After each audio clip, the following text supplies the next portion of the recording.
My name is Homai. I've come from Chennai.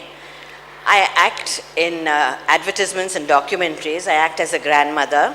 6 years ago, I had severe pain when I pass urine. Each time I go to pass urine, my life goes. I used to just cry. When I went to the doctors, one doctor said it was E. coli. Another doctor said it was ulcers. Another doctor said it was polyps. So I really didn't know what to do, and I took so many medicines with no relief at all. And then one of my friends said, see, you've tried all these medical things, why don't you phone this reverend and see, he may be able to help you. I said, I've come to the end of my endurance, I don't think anybody will be able to help me. But anyway, I just, in my desperation, when it was too severe, I rang up, no, he was busy at that time. So he called me back. Nobody has ever done this. I have asked many people for prayer, but this gentleman called me back and he prayed on me. And you won't believe it, 80% I found so much of relief. I felt so good. In the night, I didn't sleep from 11 o'clock to 1:30. I went to the toilet 7 times, but I had no pain. First time in 6 years that I have been without pain. Otherwise, I just try to bear up my urine. But thank you so much, Pastor, for all that you've done for me. How many doctors you have gone to? 4. 4 doctors. They couldn't help you. Nothing. But the greatest of all doctors is the Lord Thank Jesus you, Lord. Christ, Thank of whom I am the compounder, and you are healed. God bless you. will never have that pain all along. Thank you so much. I'm from Chennai. Now currently I'm doing movies and ads. Financial crisis, Lord made me do this. My friend Homai just told me about Uncle Victor, and without knowing me, without knowing who I am, as I called him, he started praying for me, and with so much love and compassion, as my own father would do. And how his love and compassion has drawn me is a great thing. He's healed me yesterday. I have high sugar and I'm a worried person. I came here so worried, but after his prayers yesterday, I'm going back full with love and grace of God. Thank you so much, Uncle Victor, for all your prayers and blessings. கர்த்தருடைய பரிசுத்த நாமத்துக்கு ஸ்தோத்திரம். என் பேர் George. நான் இந்த சர்ச்சுக்கு ZFT கருமண்டபம் வந்ததுலேருந்து வந்துட்டுருக்கேன். பட் இதுதான் ஃபர்ஸ்ட் டைம் நான் சாட்சி சொல்கிறதுக்கு ஸ்டேஜில் வரேன். லாஸ்ட் வீக் வர்ஷிப் முடிஞ்சதும் பாஸ்டர் சொன்னாங்க, gentleman with black shirt and close neck chain மேலே வாங்க அப்படின்னாங்க. நான் என் மனசில் பட்டுச்சு என்ன தான் சொல்கிறாங்களோன்னு, ஆனால் ஜென்டில்மேன்றாங்களே நம்ம யங்ஸ்டர் தானே நான் உட்காந்தே இருந்தேன். அப்புறமா பாஸ்டர் வந்து பின் பாயிண்ட் பண்ணி நீங்கள் தான் வாங்க அப்படின்னாங்க. மேலே வந்ததும் பாஸ்டர் ப்ரேயர் மட்டும் கேட்டாங்க, எதுவும் சொல்லணுமான்னு கேட்டாங்க. பட் அந்த நேரம் ஃபுல்லாக என் மனசில் ஓடிட்டு இருந்தது, என்னையவா எஸ்பா கூப்பிட்டாங்க, அந்தளவுக்கு நான் தகுதியானவனான்னு யோசிச்சுட்டு இருந்தேன். ஃபர்ஸ்ட் வந்து நான் ரெட் ஷர்ட் தான் எடுத்து அயன் பண்ணலாம் அப்படின்னு சொல்லி டேபிளில் வச்சேன். பட் ஃபைனல் மூமெண்ட் நான் பிளாக் ஷர்ட் எடுத்து அயன் பண்ணி போட்டு வந்துட்டேன். அன்னைக்கு தான் அந்த செயின் ஃபர்ஸ்ட் டைம் போட்டேன். There is a gentleman with a black shirt and a chain. I see a... மேலே வந்து பாஸ்டர் சொன்னதும் எனக்கு ஒரு ரொம்ப எக்ஸைட்டட் ஆகிட்டேன். பட் கர்த்தருடைய பரிசுத்த நாமத்துக்கு ஸ்தோத்திரம். எனக்கு ஒரு சொப்பனம் வந்துச்சு. தட் இஸ் சொப்பனமாக கனவான்னு இன்னும் எனக்கு கன்ஃபார்ம் ஆகலை. It is a vision. Thank you pastor. அது என்னென்னா, இடையில அகிலன வர்ஷிப் இல்லாமல் இருக்கும்போது நான் வர்ஷிப் ரொம்ப மிஸ் பண்ணேன். டெய்லி நான் ஏஸ்பாட்டை கேட்குறது, திரும்பி அகிலன வர்ஷிப் சர்ச்சுக்கு வரணும்னே கேட்டுட்ருப்பேன். அது மாதிரி ஒரு நாள் ஏர்லி மார்னிங் ஏந்திரிச்சேன். எனக்கு அம்மாட்ட போய் சொன்னேன், நைட்டு எனக்கு வந்து அகிலன் சர்ச்சில் வர்ஷிப் லீட் பண்ணுற மாதிரி எனக்கு ஒரு விஷன் வந்துச்சு மம்மி அப்படின்னேன். அம்மா சொன்னாங்க, நீ அதே நினச்சிட்டு படுத்திருப்ப, அதனால உனக்கு அது வந்திருக்கும், ஒன்றும் இல்லை போ அப்படின்னாங்க. எந்த தைரியத்தில் சொன்னேன்னு தெரியல. அம்மாட்ட ரொம்ப ஸ்ட்ராங்காக சொன்னேன், அகிலன் நான் வருவார் பாருங்க அப்படின்னு வந்துட்டேன். அதேமாதிரி 1ஆம் தேதி மார்னிங் சர்வீஸில் பாஸ்டர் அனௌன்ஸ் பண்ணாங்க, இனிமேல் அகிலன் தான் சர்ச் வர்ஷிப் லீட் பண்ணுவாங்க அப்படின்னு சொல்லி. Thank God. அதை விட ஒரு பெரிய விஷயம் என்னன்னா, அகிலன் வந்து ஒரு லைட் ஷர்ட் போட்டு அங்கே கீபோர்டில் நின்று கீஸ் பிடிச்சி கார்ட் வாசிக்கிற மாதிரி நான் பார்த்தேன். ஆனால் ஃபர்ஸ்ட் டே அகிலன் இங்கே நின்று வர்ஷிப் பண்ணுவோம், கன்ஃபியூஸ் ஆகிட்டேன். ஒருவேளை அது அப்படி தான் இருக்கும், நம்மளாம் நினச்சிட்டு படுத்துட்டு போமோன்னு யோசித்தேன். பட் போன வாரம் அகிலன் காணிக்கப்பட்டு படும்போது கேமராமேன் எல்லாம் அவங்கள அந்த ஆங்கிளில் தான் ஷூட் பண்ணி காட்டினாங்க. அதை நான் வீட்டில் போய் யோசித்துக்கிட்டே இருந்தேன். ஃப்ரைடே தான் எனக்கு அந்த ஞாபகமே வந்துச்சு, இந்த விஷயம் தான் நம்மளுக்கு வந்துச்சு, ஏசப்பா இதை தான் நம்மளுக்கு காட்டியிருக்காரு அப்படின்னு சொல்லி. என்னையும் பயன்படுத்தின தேவனுக்கு கொடான் கொடி ஸ்தோத்திரம். கர்த்தருடைய பரிசுத்த நாமத்துக்கு ஸ்தோத்திரம் உண்டாவதாக. நான் கடந்த 3 வருடங்களாக இந்த சபைக்கு தொடர்ந்து வந்து கொண்டிருக்கிறேன். இந்த வாரத்தின் கடைசி நாட்களில் நான் சென்னை பட்டணத்திற்கு நாங்கள் குடும்பமாக மாற்றலாகி போகிறோம். நான் இந்த மாவட்டத்தில் தாசில்தாராக பணியாற்றி ஓய்வு பெற்றவன். ஆனால் அந்த பணியாற்றிய காலத்தில் நான் நேர்மையாக கர்த்தருக்கென்று வைராக்கியமாக இருந்தபடியால் இதுவரை எனக்கு ஒரு சொந்த வீடு கூட இல்லாமல் இருந்தது. ஆனால் இந்த கடந்த மாதத்தில் என் மகன் மூலம் ஆண்டவர் ஒரு சொந்த வீடை வாய்க்க பண்ணியிருக்கிறார். அது மட்டுமல்ல, என்னுடைய மகளுக்கு திருமணமாகி 3 வருடங்களாக குழந்தை பாக்கியம் இல்லாமல் இருந்தது. ஆனால் ஆண்டவரிடத்தில் தொடர்ந்து ஜெபித்தேன். விசுவாசிக்கிறவன் ஒரு நாளும் வெட்கப்பட்டு போவதில்லை என்று வேதத்திலே சொல்லப்பட்டிருக்கிறது. கர்த்தரிடத்தில் மனமகிழ்ச்சியாயிரு, அவர் உன் இருதயத்தின் வேண்டுதல்களை உனக்கு அருளி செய்வார். உன் வழியை கர்த்தருக்கு ஒப்புவித்து அவர் மேல் நம்பிக்கையாயிரு, அவரே காரியத்தை வாய்க்க பண்ணுவார் என்று இந்த 2 வசனங்களை நான் உறுதியாக பற்றி கொண்டேன். அவளுக்காக பாஸ்டரிடம் கூட வந்து நாங்கள் ஜெபித்திருக்கிறோம். பாஸ்டரும் ஆசீர்வதித்து ஜெபித்திருக்கிறார். ஆகவே அவருக்கும் என்னுடைய நன்றியை தெரிவித்துக் கொள்கிறேன். அது மட்டுமல்ல, அவளுடைய பிரசவத்திற்காக நானும் என் மனைவியும் அமெரிக்கா செல்லக்கூடிய ஒரு வாய்ப்பையும் தேவன் ஏற்படுத்தி கொடுத்திருக்கிறார். ஆகவே சில காரியங்கள் தாமதமாக ஏற்படும் போது கர்த்தர் விசேஷித்த ஆசீர்வாதங்களை கொடுத்திருக்கிறார். அது மட்டுமல்ல, சில காரியங்களை தன்னுடைய பிள்ளைகளுக்கு தாமதப்படுத்துவது தன்னுடைய மகிமையை வெளிப்படுத்துவதற்காக. இந்த காரியம் என்னுடைய வாழ்க்கையில் நடந்ததற்காக நான் நன்றி செலுத்திக் கொள்கிறேன். இந்த வாரத்தின் கடைசி நாளில் நான் சென்னை புறப்பட்டு போகிறேன். கர்த்தர் இதுவரை இந்த சபையிலே என்னை ஆசீர்வாதமாக நடத்தி வந்ததற்காக தேவனுக்கும் பாஸ்டர் அவர்களுக்கும் என்னுடைய நன்றியை தெரிவித்துக் கொள்கிறேன். பிரதர், யுனைடெட் ஸ்டேட்ஸ் ஆஃப் அமெரிக்காவிலேருந்து நம்ம சர்ச் சர்வீஸை பார்க்கலாம். www.zftchurch.com அதுலேயும் www.shalomintl INTL stands for international intl.org அதில் நம்ம சர்வீஸை பார்க்கலாம். You will not miss ZFT. God will bless you.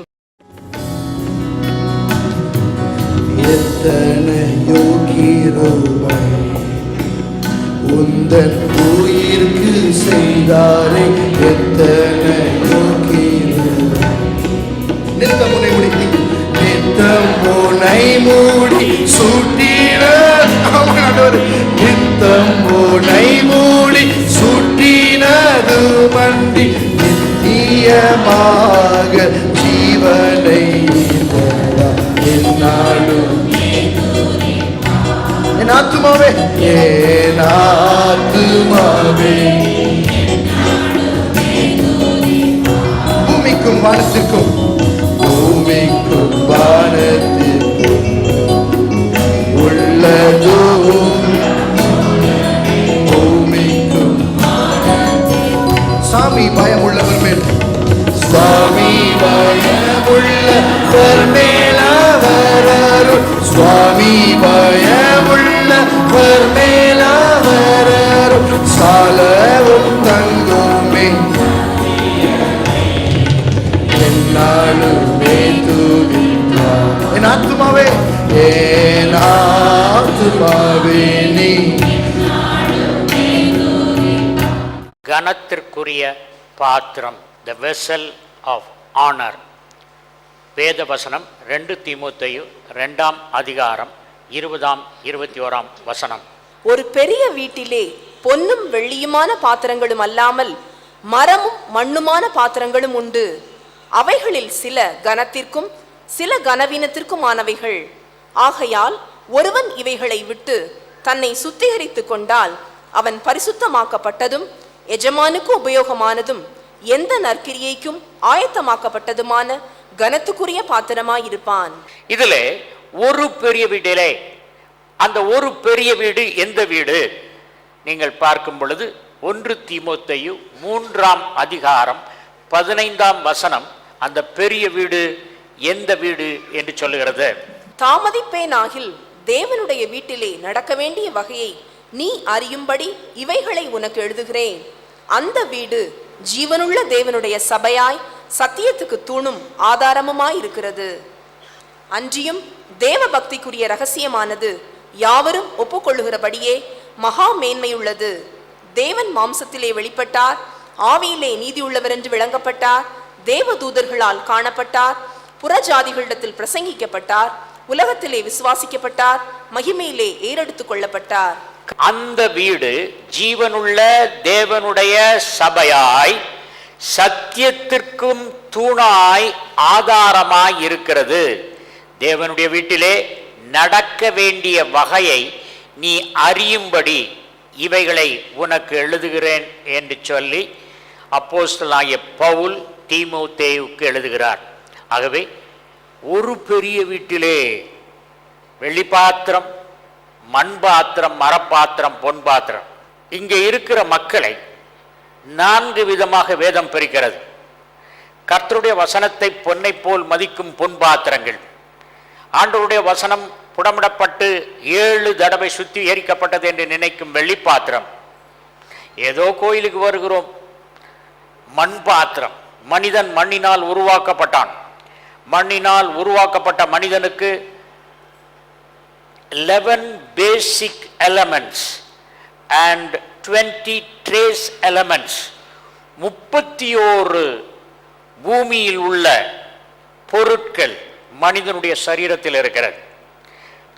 மனிதனுடைய சரீரத்தில் உள்ள கால்சியத்தை வைத்து 2 சாக்பீஸ் செய்யலாம்.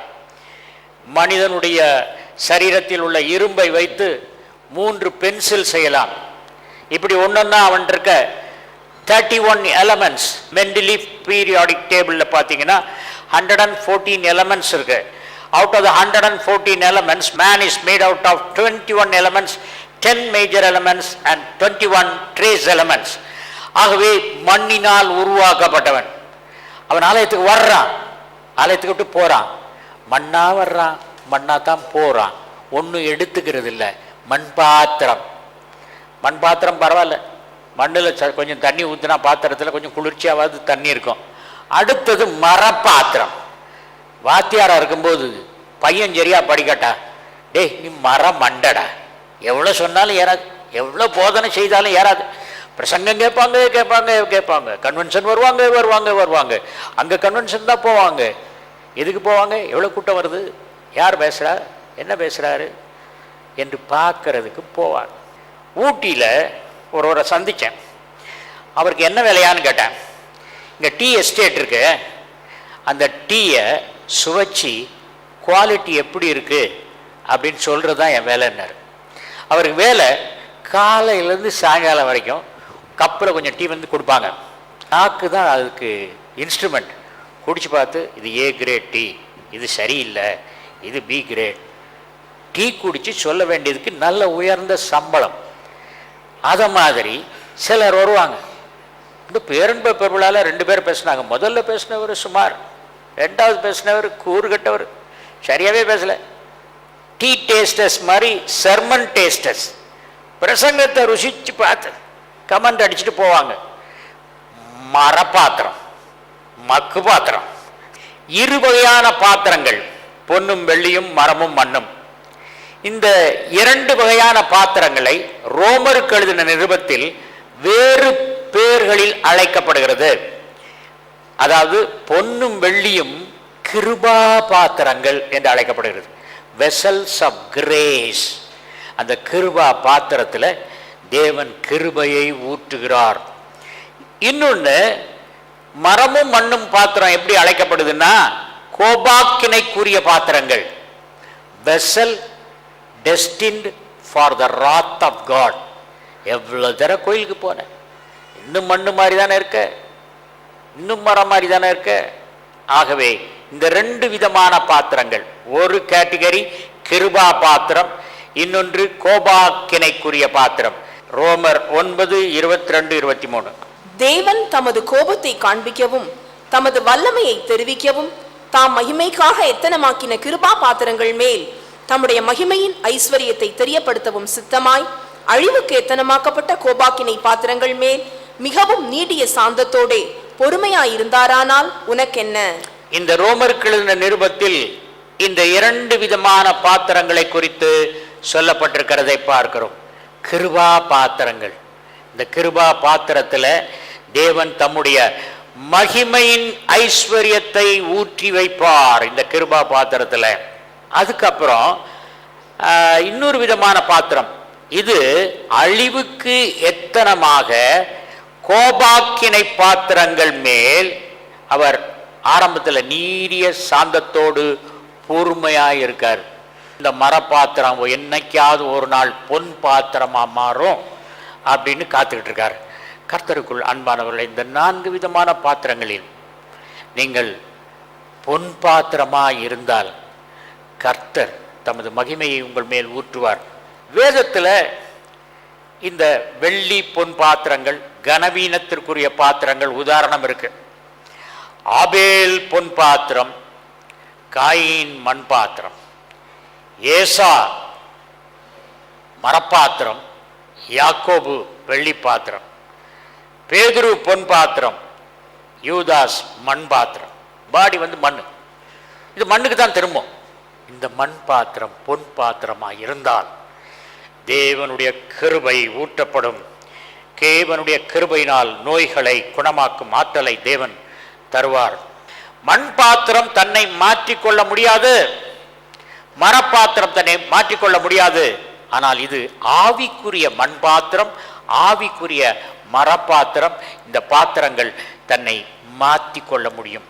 இந்த பாத்திரங்கள் தங்களை சுத்திகரித்து கொண்டால், மண் பாத்திரமே மரப்பாத்திரமே, என் குரலை கேட்டுக்கொண்டிருக்கிறவர்களே, நீங்கள் உங்களை சுத்திகரித்து கொண்டால், எதிலிருந்து சுத்திகரிக்கணும்? கலாத்தியர் 5ஆம் அதிகாரம் 19 முதல் 21. மாம்சத்தின் கிரியைகள் வெளியரங்கமாய் இருக்கின்றன. அவையாவன: விபச்சாரம், வேசித்தனம், அசுத்தம், காமவிகாரம், விக்கிரக ஆராதனை, பில்லி சூனியம், பகைகள், விரோதங்கள், வைராக்கியங்கள், கோபங்கள், சண்டைகள், பிரிவினைகள், மார்க்க பேதங்கள், பொறாமைகள், கொலைகள், வெறிகள், களியாட்டுகள் முதலானவைகளே. இப்படிப்பட்டவைகளை செய்கிறவர்கள் தேவனுடைய ராஜ்யத்தை சுதந்தரிப்பதில்லை என்று முன்னே நான் சொன்னது போல இப்பொழுதும் உங்களுக்கு சொல்லுகிறேன். இந்த மாதிரி வசனத்தை அப்போஸ்தலனாகிய பவுல் முந்தியே சொல்லி இருக்காரு. அதை மறுபடியும் சொல்றேன். அதுல என்ன வருது? கோபங்கள், வைராக்கியங்கள். இப்படிப்பட்டவர்கள் தேவனுடைய ராஜ்யத்துக்கு போக மாட்டாங்க. எவ்வளவுதான் ஜெபம் பண்ணாலும் சரி, எவ்வளவுதான் க்ளோஸமாக இருந்தாலும் கோபத்தை நாம் விட்டுவிட வேண்டும். கோபம் is a demon, very powerful demon. சிலர்லாம் 30 வருஷம் கிறிஸ்டியன்ஸாக இருப்பாங்க. ஆனால் சிலர் 2 வருஷம் தான் ஆயிருப்பாங்க கிறிஸ்டியனா. இப்போ இந்த உலகத்தில் ரயில்வேஸில் வேலை பார்த்தாலும் சரி, பேங்க்கில் வேலை பார்த்தாலும் சரி, சீனியாரிட்டி படி ப்ரொமோஷன் கிடைக்கும். ஆனால் தேவனுடைய ராஜ்யத்தில் சீனியாரிட்டி கிடையாது. மத்தேயு 20:16. இவ்விதமாக பிந்தினோர் முந்தினோராயும் முந்தினோர் பிந்தினோராயும் இருப்பார்கள். அழைக்கப்பட்டவர்கள் அநேகர், தெரிந்து கொள்ளப்பட்டவர்களோ சிலர் என்றார். அழைக்கப்பட்டவர்கள், தெரிந்து கொள்ளப்பட்டவர்கள், முந்தினோர் பிந்தினோர் பிந்தினோர் முந்தினோராயிருப்பார்கள் தேவனுடைய ராஜ்யத்தில். இந்த உலகத்துப்படி சீனியாரிட்டி அங்கே கிடையாது. சிலர்லாம் நினச்சிருக்காங்க கர்த்தர்கிட்ட பரலோகத்தில் போய் நின்று தோத்திரம் தோத்திரம் தோத்திரம் தோத்திரம்னு 24 மணி நேரம் சொல்லிக்கிட்டே இருப்போம்னு நினச்சி அங்கே போய் தோத்திரம் சொல்லிக்கிட்டு இருக்கதா, இது வேண்டாம்னு நினைக்கிறேன். அப்படி கிடையாதுங்க. பரலோகத்தில் கொஞ்சம் நேரம் ஸ்தோத்திரம் பண்ணுவோம், அதுக்கப்புறம் வாக்கிங் போவோம், அதுக்கப்புறம் மீன் பிடிப்போம், அதுக்கப்புறம் கடற்கரையில் போய் உட்காருவோம். The heaven is a wonderful place. உயர்த்திணை அக்கிரணை இந்த ஊரில் தான் உண்டு, இனானிமேட் ஆப்ஜெக்ட். அங்கே எல்லாத்துக்குமே லைஃப் இருக்கு. சிங்காசனத்தில் ஒருவர் வீற்றிருந்தார். அவர் தோற்றத்திற்கு ஜாஸ்பரை போலவும் சார்டியஸை போலவும் இருந்தார். அவருடைய சிங்காசனத்தை சூழ ஒரு வானவில் இருந்தது. அது பச்சை நீர எமரல்ட் கல்லா இருந்தது. அந்த சிங்காசனத்தை சுற்றி 24 சிங்காசனங்கள் இருந்தன. அந்த சிங்காசனங்களிலே பெரிய மூப்பர்கள் உட்கார்ந்திருந்தார்கள். அந்த 24 மூப்பர்களும் வெள்ளுடை தரித்திருந்தார்கள். அவருடைய தலையிலே பொற்கிரீடங்கள் அணிந்து கர்த்தரோடு ஆலோசனை பண்ணி கொண்டிருந்தார்கள். This is the throne room of God. We can enter into the throne room of God through the torn veil of the flesh of the Lord Jesus Christ. Kalvari சிலுவையில் கிழிக்கப்பட்ட சரீரமாகிய திரை வழியே போய் நாம் பரலோகத்திலே இருக்க முடியும். எந்த நற்கிரியைக்கும் ஆயத்தமாக்கப்பட்டது. வேத வாக்கியங்கள் எல்லாம் தேவ ஆவியினால் அருளப்பட்டிருக்கிறது. அது மனிதனுடைய எந்த நற்கிரியைக்கும் தகுதியுள்ளவனாக்குகிறது. It is the word of God. என்ன செய்யணும்னு சொல்லித்தருது. பிலமோன் புத்தகத்தை பற்றி உங்களுக்கு சொல்லட்டுமா? அந்த பின்னணி சொல்றேன். பைபிள்ல ஒரு அதிகாரம் உள்ள பிலமோன்கிற ஒரு புத்தகம் இருக்கு. பிலமோன்கிறவர் ஒரு பெரிய பணக்காரன். அவருக்கு எத்தனையோ அடிமைகள். பிலமோனுக்கு ஒனேசிமுன்னு ஒரு அடிமை இருந்தான். அந்த அடிமை என்ன செய்தான்னா, பிலமோன் வீட்டில் உள்ள பணத்தெல்லாம் திருடிட்டு ஒரு நாள் ஓடிட்டான். பிலமோன் வீட்டில் உள்ள பணத்தை திருடிட்டு ஒனேசிமு அடிமை ஓடிட்டான். ஓடுனவன் ரோமாபுரிக்கு போகிறான். அப்போஸ்தலனாகிய பவுல் அங்கே பிரசங்கம் பண்ணுறாரு. பிரசங்கம் பண்ண உடனே அந்த பிரசங்கத்தில் கேட்டு ரட்சிக்கப்பட்டான். இப்போ கை கட்டி நிற்கிறான் ஒனேசிமு. பவுல் கேட்குறாரு, ஏன்பா கை கட்டி நிற்கிறேன்? உங்கள் ஃப்ரெண்டு பிலமோன் அவர் வீட்டில் நான் வேலை செய்தேன், ரூபாயை திருடிட்டு ஓடியான்ட்டேன்.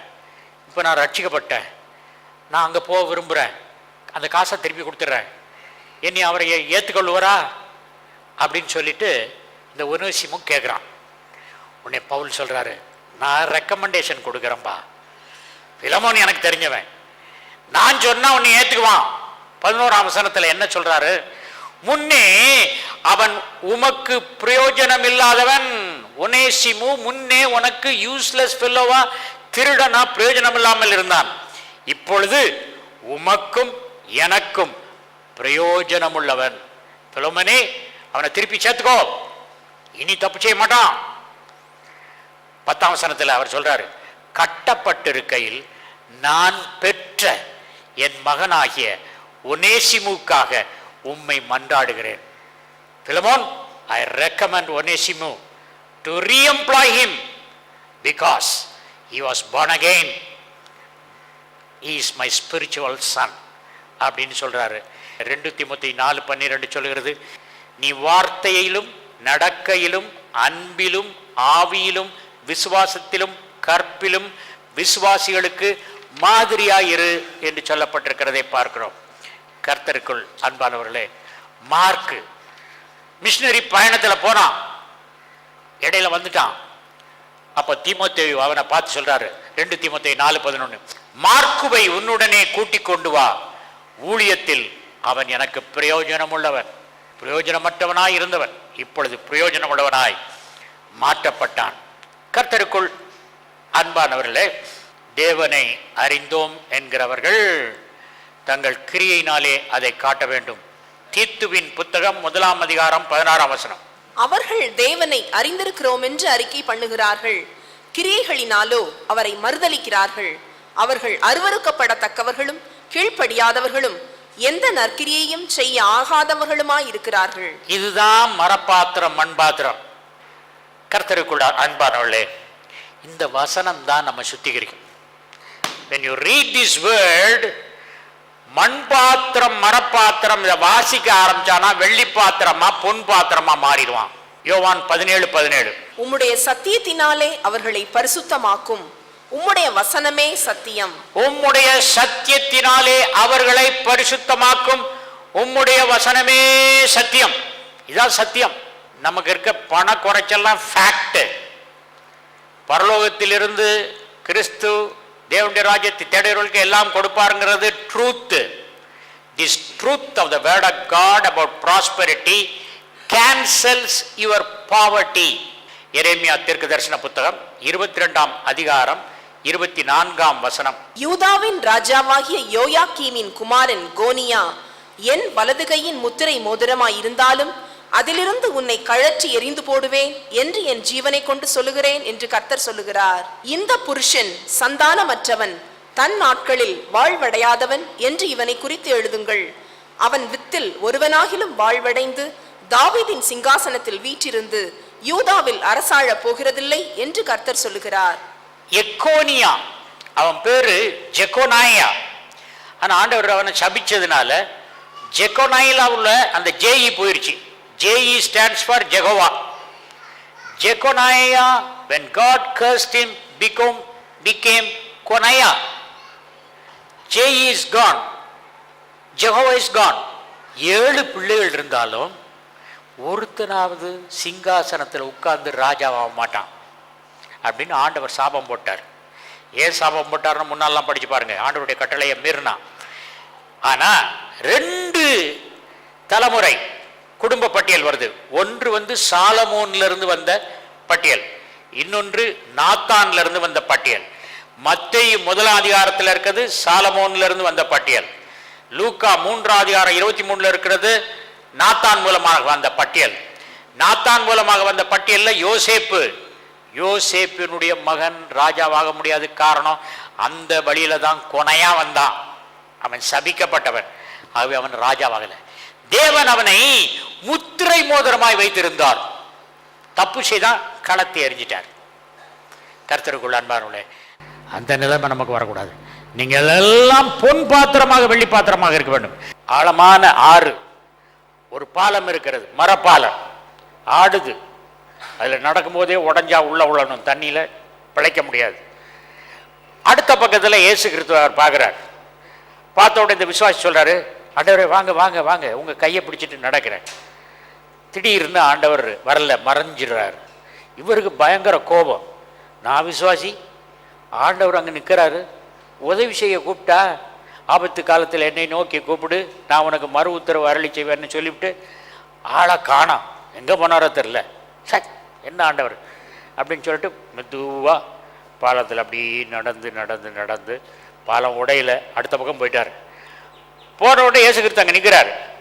உடனே இயேசு கிறிஸ்து கேட்டார், நான் கூப்பிட்டேனே, நீங்கள் ஏன் வரல? வரேன்னு சொல்லிவிட்டு வராமல் இது என்ன வேலை அப்படின்னாரு. அவர் சொன்னார், மகனே, அந்த பாலம் உடைந்து விடாதபடி அதுக்கு அடியிலிருந்து நான் பிடித்து கொண்டிருந்தேன். ஆகவே தான் நீ பாலத்தை கடந்தாய் என்று சொன்ன உடனே அவனுக்கு இயேசு கிறிஸ்து மேலே கோபம் வந்ததெல்லாம் போயிடுச்சு. அநேக தடவை நம்ம ஆண்டவர் மேலே கோவப்படுறோம், காரணம் இல்லாமல் கோவப்படுறோம். ஏன்னா நம்ம குருவி மூளைக்கு புரிய மாட்டேங்குது. You don't understand. அவர் brain is very much limited. ஆனால் தேவன் எப்பொழுதுமே நம்மை விட்டு விலகுவதில்லை, நம்மை கைவிடுவதில்லை, நம்மோடு கூட இருக்கிறான். அன்புள்ள பரமபிதாவே, இந்த காலை வேளைக்காய் நன்றியோடு ஸ்தோத்திரத்தை ஏறெடுக்கிறேன். இந்த பெரிய திருச்சபையாகிய வீட்டிலே எல்லாரும் பொன் பாத்திரங்களாக வெள்ளி பாத்திரங்களாக மாறும்படி ஜெபிக்கிறேன். பொன் பாத்திரங்களாக வெள்ளி பாத்திரங்களாக எங்கள் பிள்ளைகளை மாற்றி அமைத்திருங்க. அவங்க வாழ்க்கையில் எந்த கசடும் இருக்கக்கூடாது. அவங்க உங்களையே மகிமைப்படுத்தணும், தங்களை மகிமைப்படுத்தக்கூடாது. பணத்தை உங்களுக்கு செலவழிக்கணும், வீணடிக்கக்கூடாது. வாழ்க்கையில் பாவம் இருக்கக்கூடாது. பாவம் இல்லாத ஜீவியம், ஆவி ஆத்மா சரீரம் பழுதற்றதாய் பாதுகாக்கப்பட அவர்களோடு இருப்பீராக. இயேசுவின் இணையற்ற நாமத்தில் ஜெபிக்கிறேன் நல்ல பிதாவே, ஆமென்.